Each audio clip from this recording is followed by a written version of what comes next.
In today's video, I'm going to teach you how to set the correct Outlook SMTP settings to send emails. We'll walk through the exact steps inside Outlook on the web to make sure your account is ready to send mail from apps and devices, even though SMTP handles the sending part.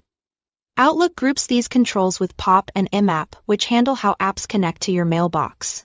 Turning these on ensures your email apps can sign in properly and send messages using your Outlook account. Start by opening a browser and heading to Outlook.com, then sign into your account. It's best to do this on a trusted device with your security prompts handy, because Outlook may ask for verification as you move through settings. Once you are in your inbox, look to the top right of the page. Click the gear icon next to your profile picture to open the Settings panel. This is where all the mail connection options live. In the Settings panel, choose the Mail section to open the full settings view. From there, select Forwarding and IMAP. On some layouts, you might see Sync Email instead. Either path will take you to the same place. If you are asked to sign in again, go ahead and complete that prompt. It's a normal security check before changing connection options. Now scroll down until you see the toggles for POP and IMAP. Switch on Let Devices and Apps use POP and switch on Let Devices and Apps use IMAP. Enabling these tells Outlook it's okay for email apps and devices to connect to your mailbox.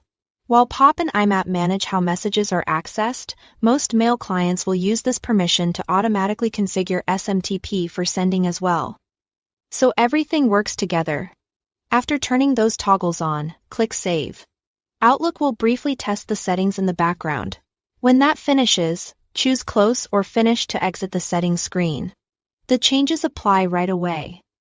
But giving the page a second to settle can help avoid accidental resets if you keep navigating quickly. To confirm everything works, send a quick test email to yourself. Compose a new message, address it to your own mailbox, and send it. Check your sent folder to see that it left correctly. Then look for it in your inbox. If you don't see it immediately, wait a moment or refresh. Sometimes here is a short delay. If it still doesn't arrive, revisit the settings to make sure POP and IMAP are enabled and saved. Also note that some work or school accounts may restrict these options. That's it. Thanks for watching.